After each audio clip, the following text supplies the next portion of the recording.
Je učitelj na domžalski osnovni šoli sistematično kršil pravice učenke s posebnimi potrebami, tako trdi oče deklice, ki bi morala imeti zaradi oblike avtizma in motnje pozornosti prilagojeno izobraževanje. Toda učitelj fizike naj bi jo nenapovedano ocenjeval in ji onemogočal preverjanje znanja v skladu z njenimi omejitvami. Očetu je pritrdil varuh človekovih pravic, ne pa tudi šolski inšpektorat, ki zdaj zadevo že drugič preverja. Kaj pa pravijo na šoli? Špela Lobe. Aspergerjev sindrom, to je ena od oblik avtizma, pa hiperaktivno z motnjo pozornosti, disleksija in dispraksija oziroma razvojna motnja koordinacije.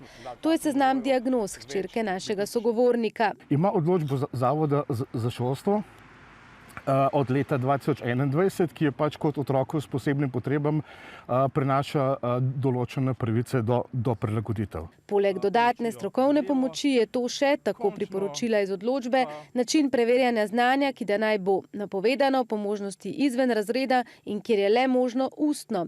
Te pravice so bile hčerki sistematično kršene pri pouku fizike, trdi oče, ki je zaradi zaščite hčerke zgodbo povedal zakrit. Pri preverjanju znanja iz desetiških pretvorb je pač hči morala pisati to preverjanje pisno. Je rekla, da je pač hitrost učitelja prehitra, da ne more slediti tempu učitelja. Je bilo v indoniziranem programu jasno določeno, da bi učitelj mogel to znanje opraviti ustno, ne pisno. Poleg tega je učitelj deklico večkrat nenapovedano ocenjeval, pripoveduje oče. Starši so o kršitvah obvestili šolsko svetovalno službo in ravnateljico, a se odnos učitelja ni izboljšal. In takoj naslednjo uro je bila hči pri učitelju ponovno nenapovedano vprašana.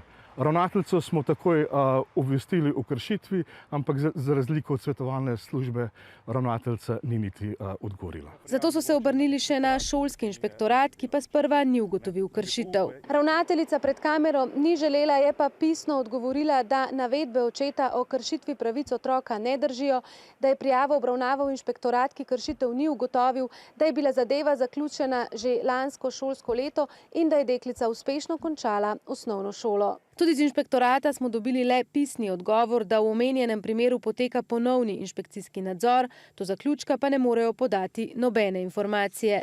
Medtem pa je varuh človekovih pravic v odgovoru očetu zapisal, da je nesporno, da v tem primeru eden od učiteljev ni upošteval z individualiziranim programom izrecno določenega napovedanega preverjanja znanja. In še, da inšpektorat kršitev ni ustrezno obravnaval in se ni ustrezno odzval.